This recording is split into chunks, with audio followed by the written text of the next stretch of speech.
están tratando de construir una imagen de culpabilidad en mi patrocinado. Está en nuestros estudios Lisette Garrido, abogada del congresista Freddy Díaz. Bienvenida, Lisette.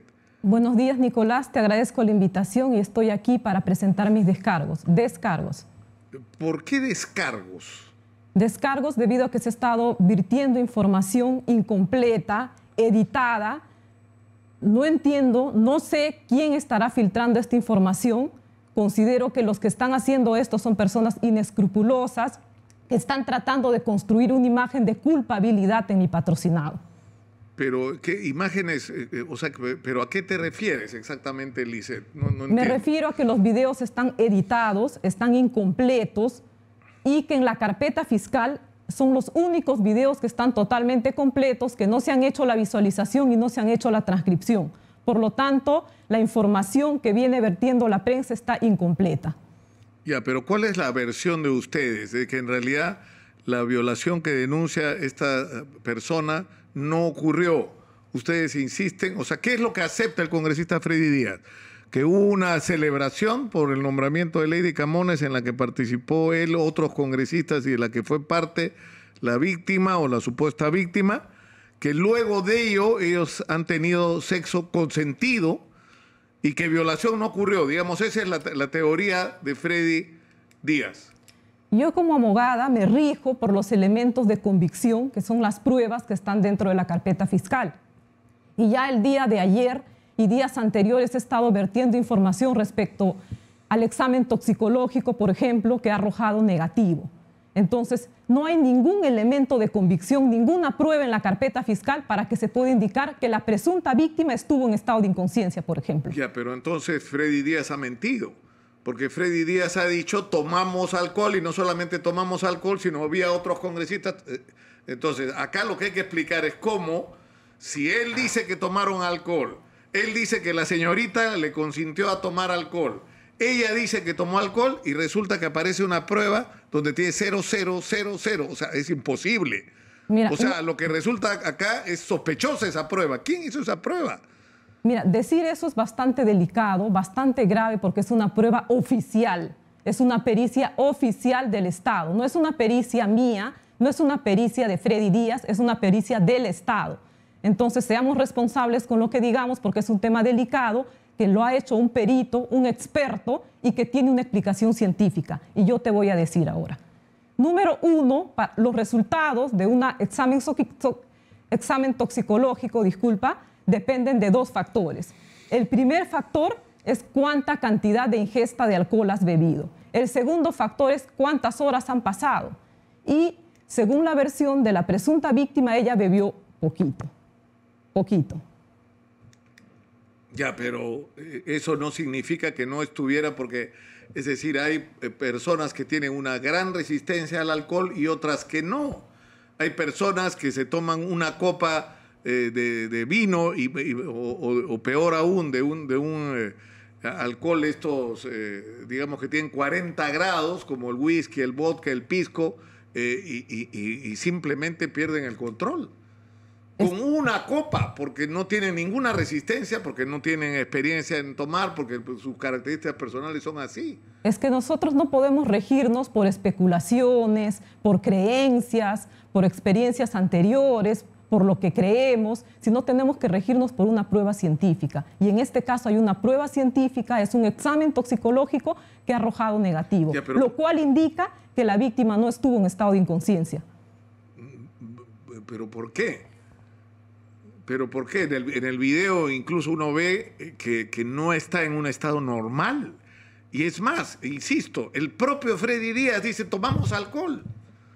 Y ahora resulta que la prueba dice que no tenía alcohol en la sangre. Entonces, ¿cuál es la lógica de esto? O sea, vuelvo a repetir, la explicación científica es la siguiente. El resultado de un examen toxicológico depende de dos factores: la cantidad de ingesta de alcohol y las horas que han transcurrido desde que tomaste alcohol y la hora en que pasaste la prueba. Entonces depende de esos dos factores. Obviamente, si has consumido poco y han pasado ya varias horas, ya no figura pues en el examen toxicológico. O sea, a donde quieren llegar ustedes es que en realidad ella estaba en estado absolutamente consciente cuando ocurrieron los hechos y que esa relación sexual que el propio Freddy Díaz ha reconocido fue consentida. Es lo que ustedes quieren probar. No es que yo, no estaba fuera de sus cabales en el momento que esto ocurrió. No, lo que yo te puedo decir es hablar con elementos de convicción de la carpeta fiscal, elementos probatorios que han sido filtrados no por mí, sino por terceras personas, que indican que ella no estuvo en estado de inconsciencia.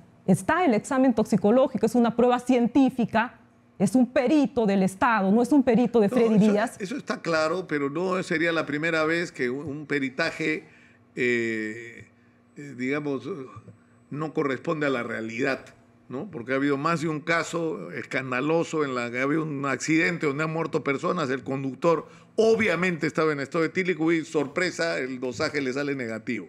En fin. Bueno, sería muy grave hacer esa acusación y en todo caso hay que probarlo. Eso ha pasado muchas veces. Hay por que eso, probarlo, lamentablemente, ¿no? Ha pasado muchas veces antes. Y lo que no tiene lógica, bueno, una posibilidad es la cantidad de horas que han pasado. Así es. Ya, pero, ¿y Freddy Díaz por qué no se hizo el dosaje? ¿Por qué se fue? ¿Por qué desapareció?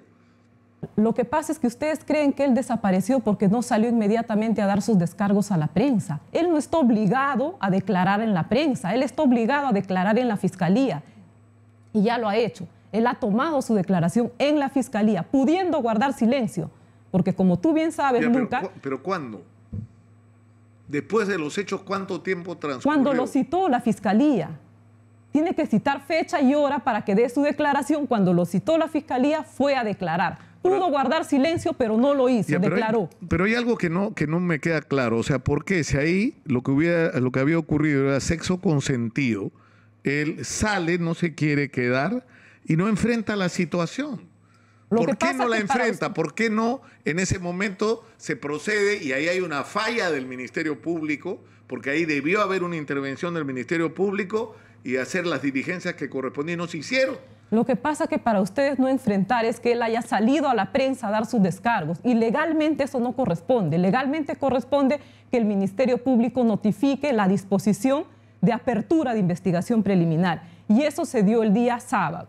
Y ese mismo día que él toma conocimiento, apersona a sus abogadas.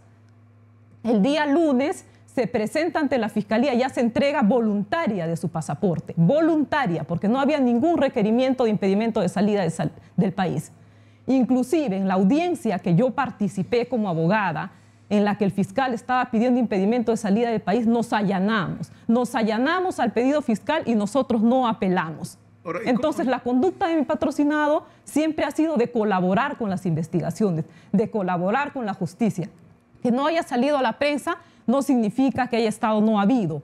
Ante el Ministerio Público él respondió. Él se presentó de acuerdo a las notificaciones y está aprobado en la carpeta fiscal lo que te estoy diciendo. Él no pasó por dosaje etílico, ¿no? No. El problema es que él, es decir, ahí había una falla sistémica, digamos, pero ya ese es otro tema. Ahora, ¿cuál es la versión de usted? ¿Por qué esta persona está diciendo lo que está diciendo? O sea, ¿cuál es su versión de los hechos? ¿Tomaron alcohol y tuvieron relaciones sexuales consentidas, pero ella sangraba por la nariz y según entiendo el reporte del médico legista, tiene magulladuras en diversas partes del cuerpo? ¿Cómo se explica eso? O sea, respecto al sangrado de la nariz se tendría que ver sus antecedentes médicos. Cualquier médico te va a indicar que se tienen que ver cuáles son sus antecedentes médicos. Por eso, repito que esto está en un proceso de investigación. Ahora, respecto al certificado médico legal, no me voy a pronunciar porque tendría que pronunciarme respecto a aspectos íntimos de la víctima. Y yo respeto mucho ese tema porque también he defendido en el transcurso de mi carrera muchas víctimas. Entonces, por ese motivo yo no me puedo pronunciar respecto al certificado médico legal porque tendría que hablar de temas ya íntimos, ¿no? Pero no entiendo, ¿en qué sentido? O sea, ¿había signos o no había signos de violencia? Yo lo único que te puedo señalar que la palabra reciente, que he visto en varios programas que están usando, se refiere de 1 a 10 días. Eso es lo que te puedo señalar. Pero es terrible. Y cualquier médico legista te va a indicar. Cuando hablan de recientes, se está hablando de 1 a 10 días. 10 días. Pero a mí lo que me sorprende, Lisette, es que tú eres o has sido una feminista, una mujer que ha luchado por los derechos de la mujer, en contra de la violencia contra las mujeres, has participado en las marchas de Ni Una Menos.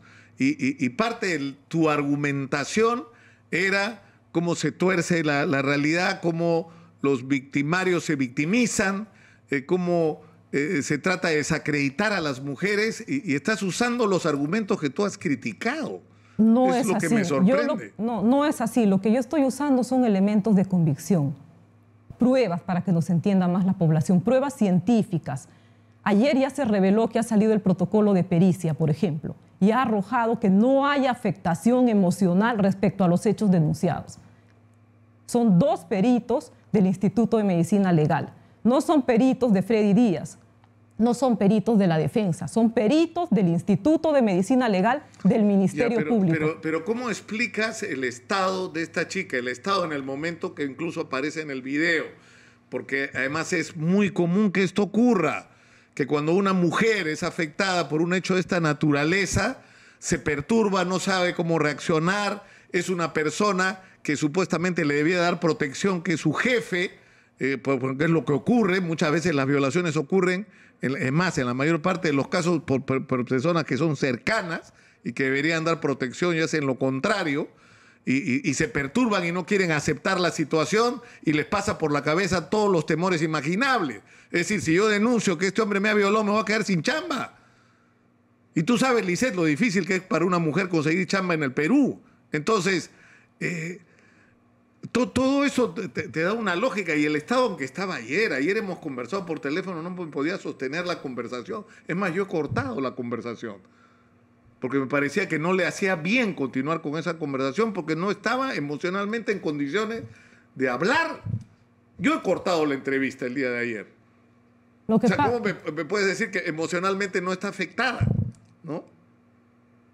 Lo que pasa es que desde el punto de vista legal tenemos que ver lo que indican, no usted, Nicolás, sino lo que indican los peritos. Los peritos son los expertos, los que pueden señalar si hay afectación médica o no por medio de métodos científicos. Entonces no es lo que tú crees ni lo que yo creo. Aquí son las pruebas, y aquí hay pruebas científicas irrefutables. Pero entonces, ¿cuál es la conclusión? O sea, tomaron alcohol, ella tomó poquito, tuvieron relaciones sexuales consentidas, ¿y qué? Y luego de eso, ella, ¿por qué estaría haciendo esta denuncia? Ella estaría mintiendo, según ustedes, ella ha inventado la violación. Desde el punto de vista legal hay que analizar los móviles. Toda denuncia tiene móviles. ¿Cuáles son los móviles de la denuncia? Nosotros cada día fortalecemos más el móvil de que la pareja podría haberla presionado para que denuncie, porque como ves en el video, él es el que arma el escándalo, el que se está quejando, inclusive cuando ya sale la presunta víctima del despacho, él llama a todos los de seguridad, suben con el policía del Congreso, y ella en todo momento indica que está bien, que no va a colocar ninguna denuncia, que no ha sido víctima de secuestro y que no ha estado en riesgo su integridad física. Pero tú Entonces, sabes, nosotros Lisette, que fortalecemos la tesis. Pero tú sabes que eso es común que ocurra, que muchas veces la primera reacción de las mujeres que han sido objeto de una violación es negar los hechos, por diversas razones, que se han escrito hasta libros sobre esto, por miedo, por vergüenza, por temor a las consecuencias desde el punto de vista, en este caso, laboral. O sea, hay múltiples razones porque esto se explica, esa conducta. Ahora, hay un hecho acá que es bien importante. Mira, para contestarte, sí. Puede darse ese caso que estás mencionando, ¿no? El miedo a denunciar, se ha dado en muchas mujeres, pero esa versión tiene que estar acreditada con elementos periféricos. Así lo dice la jurisprudencia de la Corte Suprema, y no hay ningún elemento periférico que pueda corroborar esa versión. Todo lo contrario, tenemos ya un examen toxicológico, una pericia de protocolo psicológico donde indican todo lo contrario. Entonces, esa versión de la presunta víctima tiene que corroborarse con elementos periféricos. Y el caso de Jaime Tolentino, este miembro del resguardo, que según la versión de la víctima, ella gritó pidiendo auxilio en el momento que se producía la violación. Exitosa. Y él, estando cercano, no hizo nada. Esa parte, esa pregunta no te entiendo, porque ¿cómo va a gritar si en todo momento se ha dicho que la víctima estaba en estado de inconsciencia? Entonces, ¿cómo una persona que está en estado de inconsciencia va a gritar? O sea, hay una grave contradicción aquí, definitivamente. Y te repito... Usted en resumen dice que tenemos que ir a la pausa, ¿no? Sí, tenemos que ir a la pausa. ¿Nos puedes regalar, por favor, unos minutos? Van a ser las 10 de la mañana, tenemos obligatoriamente que ir a la pausa. Regresamos inmediatamente para seguir con esta conversación con Lisette Garrido, abogada del congresista Freddy Díaz. Con ella volvemos. Está en nuestros estudios Lisette Garrido, abogada del congresista Freddy Díaz. Ustedes sostienen, Lisette, bueno, antes que eso, sinceramente, a mí me llama la atención porque yo te he conocido a raíz del caso de Arlet Contreras. Además, tú has estado acá, ¿no es cierto? Con Peña Espinosa, cuando era, ¿no? Y me llama la atención que ahora estés como al otro lado, ¿no es cierto? O sea, yo la imagen que tengo de ti es defendiendo a las mujeres contra depredadores. Ahora estás defendiendo a un presunto violador en contra de una mujer. No. O sea, ¿no te parece, no te produce algún tipo de conflicto eso? Mira, respecto a eso, si yo estoy defendiendo este caso es porque tengo convicción, porque la versión de mi patrocinado se ha ido corroborando. Él nos indicó el primer día que nos entrevistamos que él jamás había colocado nada en la bebida de la señorita, lo cual ya se corroboró con un examen toxicológico. Entonces, he podido ir corroborando la versión de mi patrocinado a lo largo de este mes de investigación. Pero también lo he dejado claro y se lo he dicho a él que el día que yo considere que hay algún elemento probatorio que indique de alguna manera su responsabilidad, ese día yo renunciaré al caso. Pero tú estás convencida ahora de que ella está mintiendo, la denunciante está mintiendo. ¿Por qué mentiría? Te vuelvo a repetir, Nicolás, lo que estamos manejando desde el tema de la defensa legal es cuál sería el móvil de la denuncia. Y ese móvil podría ser que la pareja, el novio, la pareja oficial, de alguna manera la ha presionado a ella para hacer esta denuncia. Y ahora, como esta denuncia es pública, es muy difícil retractarse. Eso es lo que estamos manejando desde la defensa técnica. ¿Pero qué dices tú? ¿Que esto para ustedes se trataría de un caso de infidelidad y que ha creado toda esta situación? Es que la pareja en todo momento ha tenido una actitud sospechosa. Inclusive cuando ya los de seguridad del Congreso, el policía que está en el Congreso, le preguntan a la señorita si se encuentra bien, si quiere hacer una denuncia, ella en todo momento indica que está bien, que no ha habido ningún peligro para su integridad física, que no ha sido víctima de secuestro y que no va a poner ninguna denuncia. Sin embargo, la pareja sigue insistiendo, sigue exaltado, sigue insistiendo en que ponga una denuncia. Entonces también sería importante determinar que cuando ellos dos salen del Congreso aproximadamente a las 6 de la mañana, pasan muchas horas para que ella vaya a denunciar. Entonces, ¿qué es lo que pasó en el transcurso de esas horas? Pero es que eso no debería sorprenderte. O sea, yo puedo entender que a cualquiera le puede sorprender, pero a una abogada como tú, que sabe cómo funcionan los mecanismos de presión, de miedo, de vergüenza, de temor de las mujeres frente a las denuncias de violación, es una barrera que muchas veces hay que vencer. Incluso a mujeres que son golpeadas no se atreven a denunciar o se arrepienten después de haber denunciado a sus golpeadores por todos estos mecanismos psicológicos tremendos que hay sobre las mujeres. O sea, tú eres la primera que debería entender qué fue lo que pudo pasar en esas horas. Te repito que yo entiendo y que he visto muchos casos de mujeres similares, pero te vuelvo a repetir también que esto se tiene que corroborar con elementos periféricos, con elementos de convicción, con elementos probatorios, con prueba científica, para que puedan corroborar la declaración de una presunta víctima, lo cual en este caso no se ha dado. Y eso no lo digo yo. Eso está en la jurisprudencia del Tribunal Constitucional, en la jurisprudencia de la Corte Suprema, ¿no? Una declaración tiene que ser verosímil, coherente y no tiene que haber contradicciones. Por ejemplo, ¿no? Yo no puedo hablar respecto a las piezas procesales porque estoy impedida por el Ministerio Público, pero sí hacer mis descargos sobre información que ya se vertió en la prensa.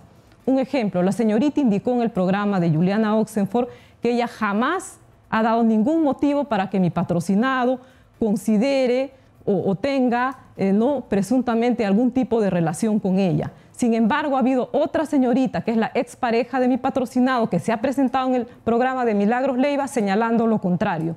Inclusive ha mostrado una prueba, ha mostrado una conversación en la que la denunciante, en este caso, le pide que se aleje de mi patrocinado, ¿no? Que ha nacido algo entre ellos. Ese es el mensaje que se ha vertido en el programa de Milagros Leiva. Entonces, estamos viendo que hay contradicciones en la declaración, claro, al menos pública, de la presunta víctima. Pero finalmente, más allá de cualquier otra consideración, lo que está en discusión acá es que en determinado momento, o sea, lo que ha ocurrido es que ha ocurrido un acto sexual, ¿no es cierto? Y la denunciante dice que ese acto sexual no fue consentido por ella. Desde el momento que ella sostiene que esto no fue consentido por ella, eso es una violación, si se acredita su versión. Es decir, no importa nada más que el no. Si se produjo un no en ese momento, más allá de cualquier otro contexto que se quiera considerar, eso es una violación, Lisette. Tú has defendido esa posición. Exactamente, yo lo tengo claro. Un no es un no, pero tiene que ser corroborado esa versión, te vuelvo a repetir, con elementos probatorios, con elementos científicos, lo cual no se está dando en este caso. Inclusive hay contradicciones en las declaraciones públicas que ha hecho la presunta víctima, como ya te lo acabo de señalar. Lo que dijo en el programa de Juliana Oxenford y lo que se vertió en el programa de Milagros Leiva. Hay una contradicción grave. Vamos a seguir con este tema. Tenemos que terminar por hoy. Yo te agradezco, Lisette, por estar con nosotros. No deja de... Tengo como una especie de shock porque te asocio del otro lado. O sea, yo me imaginaba en un conflicto como este tú del otro lado, pero no importa. Eso es mi problema, digamos. Muchas gracias por estar acá y por supuesto que este espacio está abierto para que esta investigación llegue hasta el final y que todos sean escuchados. Muchas gracias por estar. Sí. Una última acotación, ¿no? Y dirigirme a la ministra de la Mujer y también a la defensora del pueblo y a la congresista Patricia Chirinos para que se abstengan de estar etiquetando a mi patrocinado, señalándolo como agresor. Esto está en un proceso de investigación. Él tiene la presunción de inocencia, mi patrocinado, mi cliente es totalmente inocente hasta que no haya una sentencia. Y pedirles que respeten eso, que inclusive podrían ser pasibles de una denuncia por difamación. Muchas gracias, Lisette. Tenemos que terminar por hoy.